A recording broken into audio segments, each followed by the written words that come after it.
Om Namo Bhagavate Vasudevaya. Om Namo Bhagavate Vasudevaya. Om Namo Bhagavate Vasudevaya. Well, it's been quite a few minutes since I made a video. And since I got a few minutes, I just want to share a couple of thoughts. Um, it's a lot going on this planet right now. You know, I feel like I'm the male version of Dr. Mumbi because I got so much to report. But in anytime I report on something, whether it's of a positive nature, negative nature, I always try to leave you with some hope or some inspiration towards the end of the video. And if I can't do nothing else, I just chant the Hare Krishna mantra because that's a very, very important mantra for this time. Listen, I got a million things I could say right now, but let's start with what's significant and what's affecting your life. Two things. One is that the Arctic is currently on fire. The Arctic Circle, the North Pole, where everything is mostly water and ice. While the little land that's up there, like in Siberia, Russia, and Alaska, apparently the ice is melting so quick and permafrost is being revealed, but it's also flammable because you have methane up there. What we're going through right now on the planet Earth is totally unprecedented for the last 10,000 years. For the last 10,000. Now, listen, y'all know my style. Y'all know I'm an ancient astronomer. I'm an ancient geologist. I'm an ancient anthropologist, ancient spirituality. But I keep telling you all that one of the most significant times in the recent history of this planet Earth took place approximately 12,900 years ago. It's called the end of the Younger Dryas period.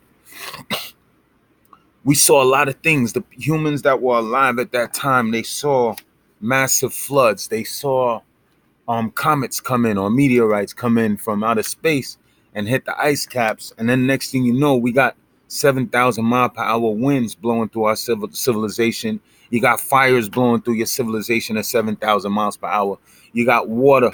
We're talking about miles high of water coming and wiping out your civilization within 1 hour.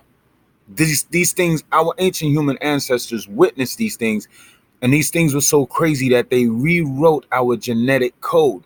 A lot of the fears that we have right now are based on events that happened nearly 13,000 years ago. And that was, they say, the time of Noah's flood. Every time there's a change of age, there's always a major flood. Speaking of change of age, ever since 2012, this world has got crazy. But last night, I think I saw the craziest thing I ever seen on the internet. Piece of raw chicken walked off the plate, or whatever animal it was. Some people say it was a frog. I don't care, B. If it's dead, it's supposed to be dead. Something is really, really wrong in society. Something's wrong on the planet when you see the Arctic Circle is on fire. Like, look it up. Unprecedented wildfires north of the Arctic Circle. It was nearly 90 degrees at the North Pole the other day. What's going to happen to this planet? Well, the planet's going to be good. I'm going to be good. I like the sun. I went to the beach the other day. I was chilling on the boardwalk. And my brother called me like, where you at? Next thing you know, I'm on the beach with him and a whole bunch of people. And we was chilling. Even my son came out, which is rare because my son, because my son was born in the Matrix, there is no world for him outside of his cell phone. And I know it's happening to your children too. So, what I like to do is I let my son rock on the phone, but sometimes I make him put it down and I positively engage him. Like I have him help me clean up, or I'll have him, if I'm listening to a video, what I'll do is if there's a gem on the video that I want to remember, I'll force my son to come write it down. He hates to do it, but he still needs help with his spelling. You know what I'm saying? He's a brilliant guy, but I think that my son could be a little better with his spelling. So anyway, I make him like write down paragraphs. For example, it had to be after midnight last night. I'm listening to a lecture by, I think his name is Amaranth Prabhu or Amarendra. Yeah, Amarendra Prabhu. He does very good lectures. And this lecture was about the darkness of the current technology, the darkness and how it disconnects us from our humanity. And there was a very, very important point where he was talking about the Bhagavad Gita is basically teaching people how to be human. He said, because the difference between technology. He said, no matter how smart your laptop gets, artificial intelligence, you have computers now that could beat the world-class chess experts. But the computer, if you ask the computer halfway through the game, would you like to stop or take a break? The computer can't understand that. So as good as the computer is at calculations, it is extremely dumb at thinking. So what he was just trying to say was that the thing that makes a human being always on a different level and platform from a computer, from artificial intelligence, is that we have three things: thinking, feeling, and willing. Computers can't think, they can calculate. They cannot feel. We already know they cannot feel, and they don't have willpower. They just don't have willpower. They can build up off of a program, but they don't have any will of their own. Like a computer, if left untouched, will just be there forever, untouched. A matter of fact, even if you put AI online right now, right? Watch this, because AI is online. AI is out there in the wild. AI can calculate, but here's the thing. If all humans left the earth right now, what would AI do with this planet? Nothing. Because AI is bouncing all of its activities off of human input, and the humans are the ones with the willpower. So thinking, feeling, willing. So this is what I made my son write down late last night while a lot of other people were sleeping. And it's good to do it when he's tired, because that punches it into his subconscious. So let me see if I remember it now. He said first of all, the Bhagavad Gita is 18 chapters. 18 divided by 3 is 6. Okay? For those of you who know about math, that's 666. Good. The first 3 chapters of the Bhagavad Gita are dealing with culture. And culture is what refines your willpower. Will. The second 6 chapters, the next 6 chapters of the Bhagavad Gita are dealing with spirituality. And spirituality refines and develops your feelings, your emotional body. First 6 chapters, culture, willpower. Next 6 chapters, spirituality, feelings. The last 6 chapters of the Bhagavad Gita are dealing with philosophy, which builds up your thought capacity. So you have thinking, feeling, and willing are covered in the 18 chapters of the Bhagavad Gita. What that does to a being when they read the Bhagavad Gita, when they try to live by it, when they relish it, it brings you to the human platform. Because as you know, most people you know nowadays are eating, sleeping, mating, and defending or fighting, offending. So an animal can sleep, an animal can mate, an animal can defend. So sleep, mate, eat, defend. An animal can do all of those things. So if the average person you know is only eating, sleeping, mating, and defending, what makes them different from a animal? Nothing. It is when we start, what do they say? Atato Brahma Jigyasa.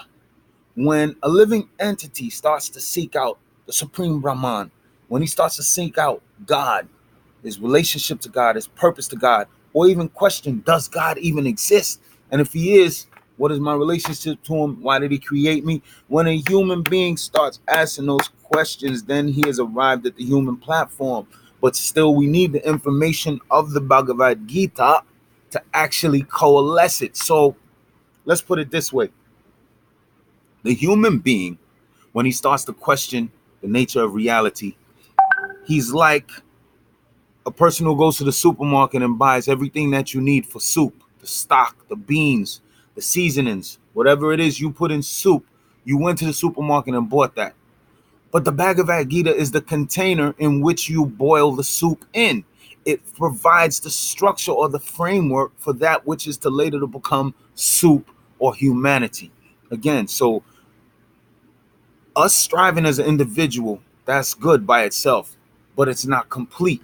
It's when you have the Bhagavad Gita, it tells you how to coalesce all of the higher faculties that makes one a human.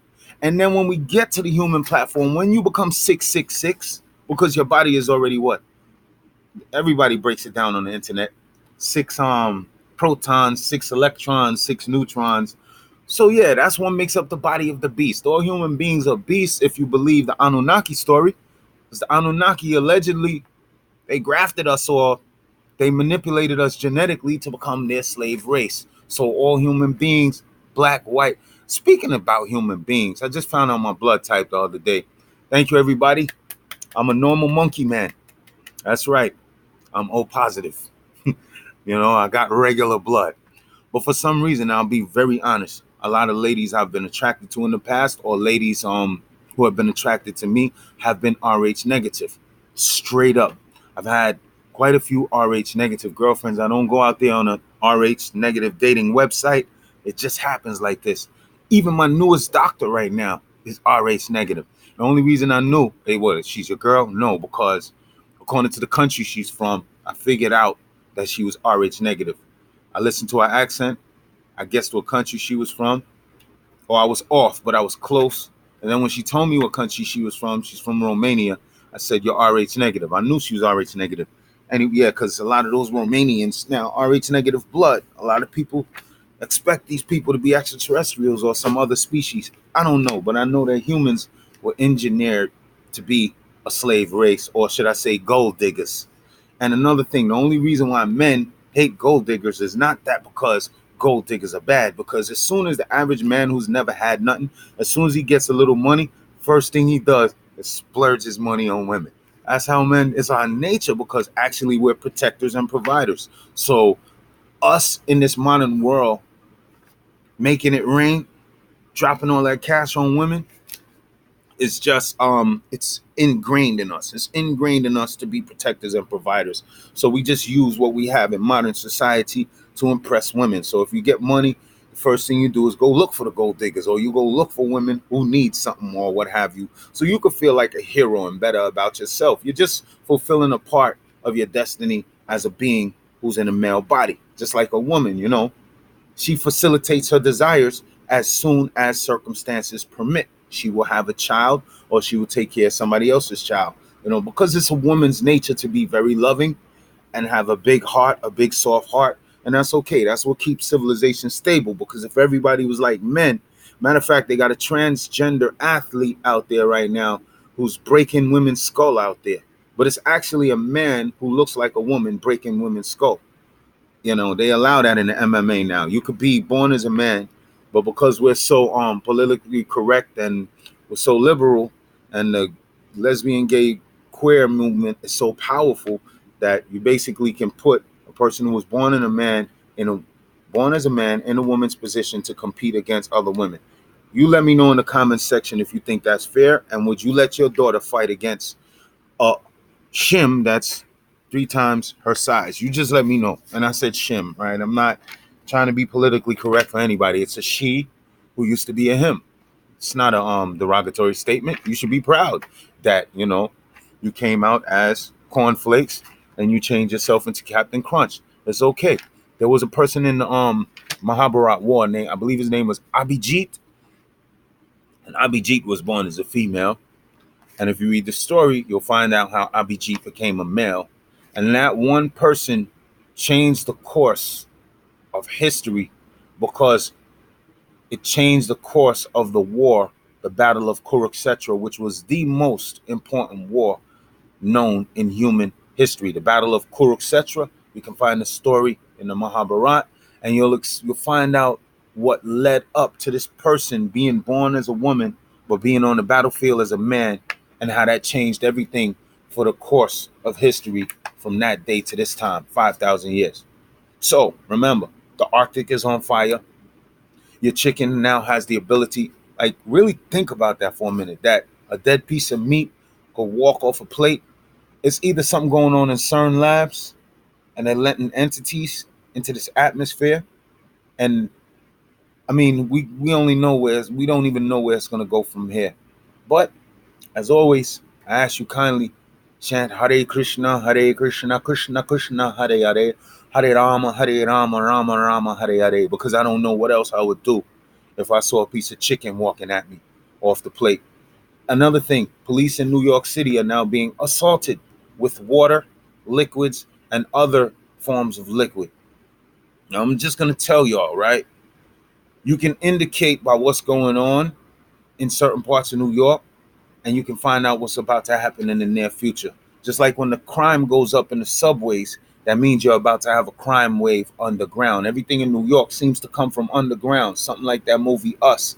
Spoiler alert for those who haven't seen the movie yet, but everything seems to be coming from underground in New York.